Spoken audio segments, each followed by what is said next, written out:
Pregnancy brain is so real. During pregnancy females की emotional और mental health कितनी बुरी होती है या कितनी ज्यादा इमोशनल रोलर कोस्टर जैसी होती है, ये सिर्फ उन्हीं को ही पता है। शर्जीना ज्यादा गलत है या मुस्तफ़ा? कौन ज्यादा इमोशनल हो रहे हैं और कौन ज्यादा वर्कहॉलिक? कौन ज्यादा गलती पे है जिसकी वजह से वर्क मैरिज लाइफ बैलेंस ही नहीं हो पाया? शर्जीना ने तो कम्युनिकेट भी किया था कि मुझे तुम्हारा प्यार और अटेंशन चाहिए, पैसा मेरे लिए इतना मैटर नहीं करता। अस्सलाम वालेकुम। आज की इस वीडियो में हम जानेंगे कि शर्जीना ज्यादा गलत है या मुस्तफ़ा, या शर्जीना ठीक है या मुस्तफ़ा। ऐसा क्या हुआ कि दोनों की शादी इतनी ज्यादा सफर कर गई और इतनी ज्यादा मिसअंडरस्टैंडिंग हो गई। सबसे पहले समझने की जरूरत यह है कि pregnancy pain is so real. During pregnancy females की मेंटल हेल्थ इतनी ज्यादा बुरी हो जाती है due to several hormonal changes. एक वक्त में ठीक होंगी, दे विल बी स्माइलिंग, बहुत खुश होंगी, अगले ही पल दे विल स्टार्ट क्राइंग और अजीब सा फील कर रही होंगी। ये बहुत रियल है। ऐसे हार्मोनल चेंजेस के बाद ऐसा होता है। More than 50% of females suffer through such emotional state during their pregnancy. फिर उसमें ब्रेन फोक से लेके कॉग्निटिव फंक्शनिंग इतनी ज्यादा सफर होती है। एंड यस, आपके इर्द गिर्द वाले लोग भी बहुत ज्यादा सफर करते हैं, स्पेसिफिकली हस्बैंड्स। और वो हस्बैंड्स जिनको इस चीज की रियलाइजेशन हो ही ना, तो उनके लिए ज्यादा प्रॉब्लमेटिक हो सकता है। अब शर्जीना के केस में अगर हम देखें तो सबसे पहले इस पूरे ड्रामे में शादी की हर स्टेज दिखाई गई है। हम जितना भी रिलेट कर लें इसको रियल लाइफ से, फिर भी हमने ये जरूर समझना है कि ये ड्रामा था। अब हम इनिशियली देखें तो एक्साइटमेंट भी थी, fear, anxiety, uncertainty, lack of social support. लेकिन सबसे पहले अगर हम देखें, वो जो एक्साइटमेंट थी ना, वो शरीना की साइड पे ज्यादा थी। वो मिसिंग लगी उसको। That actually created sort of hidden anger and resentment, जिसकी वजह से अगर आपने देखा होगा, वो अपनी सारी चीजें मुस्तफा से कम्युनिकेट तो करती थी, लेकिन एक कंप्लेन की सूरत में। मैं हमेशा अपने आने वाले क्लाइंट्स को भी कहती हूँ कि आप मैरिज में चीजें जब कम्युनिकेट कर रहे होते हैं तो क्या उसमें कंप्लेन का फैक्टर होता है या नहीं। तो यहाँ पे although Sharjeena was suffering through a lot of bad mental state due to pregnancy और वो सारे उसके सोशल फैक्टर्स थे, लेकिन उसने जो जो चीजें कम्युनिकेट की वो एक कंप्लेन की सूरत में थी। और फिर मुस्तफा भी चेंज होता गया, फ्रस्ट्रेटेड होता गया। उसने भी उस तरह से लवर अटैचमेंट ज्यादा शो करना छोड़ दिया, क्योंकि उसको पता था क्या चीज आएगी, रिप्लाई कैसा आएगा। अच्छा, अगर हम देखें, इनिशियल एक्साइटमेंट बहुत ज्यादा थी, लेकिन वन साइडेड थी। फिर क्या हुआ, शी वॉज बीइंग एंग्शियस कि इसका इस तरह का बिहेवियर क्यों है, मुस्तफा इतनी एक्साइटमेंट शो क्यों नहीं कर रहा। फिर कॉन्टिन्यूस निगलेक्ट और लैक ऑफ सपोर्ट था, जिसकी वजह से she went into so much isolation कि इसको नहीं समझ आ रही थी। और वो जो रियलाइजेशन थी ना शर्जीना की कि मेरे पास सोशल सपोर्ट नहीं है, that actually destroyed her mental state कि भाई क्यों नहीं है वो सोशल सपोर्ट जो होनी चाहिए थी। बिकॉज बचपन से उसकी अपब्रिंगिंग ऐसी थी that her parents were so supportive and all that. और जिस फैमिली में वो गई थी, उसको शुरू में यही लग रहा था कि सब साथ रहते हैं, तो पता नहीं कैसी सोशल सपोर्ट होगी। तो perceived social support which is really very important during pregnancy, वो missing थी। अच्छा, continuous loneliness की वजह से she started developing anger towards Mustafa. उस एंगर और रिजेंटमेंट ने उनके अंदर वो कम्युनिकेशन वाली चीज भी आहिस्ता आहिस्ता खत्म कर दी थी। शुरू में शी वाज सेइंग कि मुझे प्यार और मोहब्बत चाहिए, एयर कंडीशनर या तुम्हारा बहुत ज्यादा पैसा मुझे नहीं चाहिए। शुरू में चीजें ठीक थी, he was showing love, care. लेकिन कई दफा ऐसा होता है कि दोनों पार्टनर्स अपनी अपनी जगह ठीक होते हैं। शर्जीना भी ठीक थी, और मुस्तफा का मैं थोड़ा सा एंड पे बताऊंगी, I will take his part.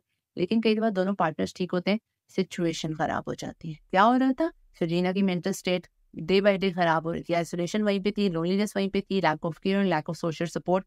साथ साथ मुस्तफा का काम बढ़ रहा था, गेमिंग वाली चीजें ज्यादा हो रही थी, डीलिंग हो रही थी, कोई उनकी कंपनी में इन्वेस्ट कर रहा था। तो वो दोनों चीजें साथ साथ इंक्रीज हो गई थी। So it was basically not about that one person mistake. हालात कई दफा इतने इस तरह के हो जाते हैं, और इसके अंदर सबसे चिटिप ये है कि हम हालात को टेम्पररी समझे और कोई ना कोई सोल्यूशन निकालें। अब अगर हम बात करें कि वर्क मैरिज बैलेंस आता कैसे है, या इस सिचुएशन में इन दोनों को क्या करना चाहिए था, जो हम साइकोलॉजिस्ट कह के खप जाते हैं, communication communication communication, comprehension is the most important thing. अब कम्युनिकेशन को हम जब कंप्लेन वाले फैक्टर, कम्युनिकेशन में से जब कंप्लेन वाला फैक्टर हटा देंगे ना, तभी अगला बंदा कॉम्प्रिहेंड करने की कोशिश करेगा। Repeatedly communication but with sort of request and adding an emotional factor, ये इस चीज को थोड़ा सा बेहतर कर सकते हैं। सो कम्युनिकेशन बहुत बहुत ज्यादा जरूरी है। Number 2, delegation of task. अगर आपको लग रहा है कि आपके ऊपर काम ज्यादा हो रहा है और आपको पता है कि अभी you are missing something really important in life जो कि बाद में नहीं आएगी, डेलीगेट योर टास्क। अपने काम को बांटे, try to hire some people. कुछ और अगर इसी तरह से प्रेगनेंसी में फीमेल्स की फिजिकल हेल्थ जैसे खराब होती है, आप मेड हायर करते हो ना, अगर हस्बैंड को लग रहा है कि मैं अपनी तरफ से ज़्यादा इनपुट नहीं दे रहा, तो उसको बैठ के देखना है कि मुस्तफ़ा भी देख सकता था कि मैं कौन-कौन से काम हैं जो डेलीगेट कर सकता हूँ, या अगर कोई मीटिंग है, मैं ऑनलाइन कर सकता हूँ, तो मेरे हालात बेहतर हो जाते हैं। वेरी इंपॉर्टेंट, सेट बाउंड्रीज, थोड़ी-सी बाउंड्रीज होनी चाहिए थी कि चलो मैं मैक्सिमम 12 बजे ही आ जाऊँगा, या अगर घर से निकलूँगा तो इतने बजे निकल लूँगा। उसके अलावा specifying one time and one specific task together. उनको एक टाइम का खाना या वीकेंड का एक वीकेंड की एक आउटिंग ज़रूर अपने साथ रखनी चाहिए थी, ताकि सिचुएशन इतनी बुरी ना होती। Although as a marital counsellor मैं तो एनालाइज़ करके ही चीज़ें बता रही हूँ, बट हम अपनी डेली लाइफ में भी इस तरह से कर सकते हैं कि rather than blaming one partner या हस्बैंड या वाइफ, हम इन चीज़ों को देखें कि हम कहाँ पे चीज़ों का वे आउट निकाल सकते हैं। टेकिंग ब्रेक्स, बहुत इंपॉर्टेंट चीज़ जो हम अपनी लाइफ में हम भूल जाते हैं, बर्नआउट। और जब हम बर्नआउट होते हैं ना, तो फिर हम जिस एक चीज़ के पीछे खपते हुए होते हैं ना, तो हम बहुत ज़्यादा ओवर फोकस्ड हो जाते हैं। तो लाइफ में वापस फोकस्ड होने के लिए चाहिए कि हम ब्रेक लें। एक बहुत इंपॉर्टेंट चीज़ जो इसमें मिसिंग थी, taking help and putting your ego aside. हर एक का ये जवाब कि वो अपनी अम्मी की तरफ जा सकती थी, एंड यस वो जा सकती थी। अगर उसको लग रहा था कि मैं अपना आराम सेक्रीफाइस कर रहा हूँ, बीवी के साथ टाइम स्पेंड करना सेक्रीफाइस कर रहा हूँ, तो जब हम एक चीज़ सैक्रिफाइस कर रहे थे तो एक और सही, ऑल्दो ईगो नहीं सैक्रिफाइस करनी थी, वो अपने पेरेंट्स के घर ही जा रही थी। इसके अलावा भी तो वो इतनी बातें सुन रहा था।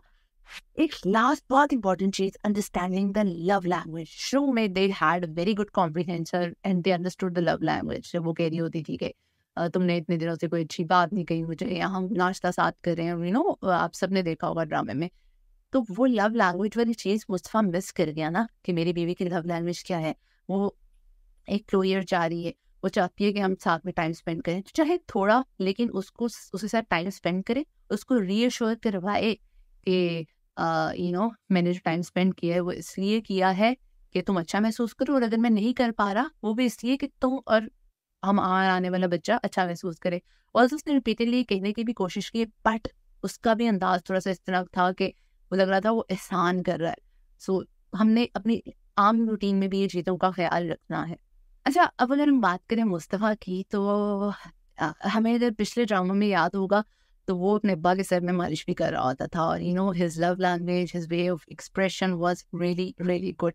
लेकिन हमने ये भी देखना है what he has been through, उसको किस तरह से निगलेक्ट किया गया, उसको जिस चीज़ पे निगलेक्ट किया गया वही चीज़ उसके लिए ज़िंदगी का मकसद बन गई कि मैंने पैसा ही कमाना है। That self worth which he lost, उसको लग रहा था कि वो सेल्फ वर्थ वापस, ऑब्वियसली उसको पैसा ना होने की वजह से ज़लील किया गया और उसकी सेल्फ वर्थ हीरो कर दी गई। तो उसको यही लग रहा था कि मैं अपनी सेल्फ वर्थ रीगेन करने के लिए इतनी मेहनत करूँगा तो ही वापस आएगी, या अगर वापस ना भी आई तो मुझे इतनी करनी है, इतनी मेहनत करनी है कि मैं उस मुकाम पे पहुँच जाऊँ कि लोग वापस मेरे से उस तरह से हो जाए, या मुझे एक बेहतर इंसान समझना शुरू हो जाए। तो यहाँ पे राइट दोनों थे, गलती दोनों की थी, या चलिए मुस्तफ़ा की भी थोड़ी-सी थी, लेकिन आप सबने ड्रामा देखा है। आप मुझे कमेंट सेक्शन में बताएँ कि किसकी ज़्यादा गलती थी, और अगर कोई और कमेंट ऐड करना चाहते हैं, अपना पर्सपेक्टिव ऐड करना चाहते हैं, तो ज़रूर करिएगा। मैं किसी एक की साइड नहीं लूँगी, ना ही किसी एक की ज़्यादा और एक की कम, ये आप लोग डिसाइड करेंगे क्या है। सो स्टे ट्यून्ड, और अगर चैनल को सब्सक्राइब नहीं किया तो click the subscribe button, bell icon पे भी क्लिक कर लीजिएगा। तो देखेंगे कि लास्ट एपिसोड में क्या होता है।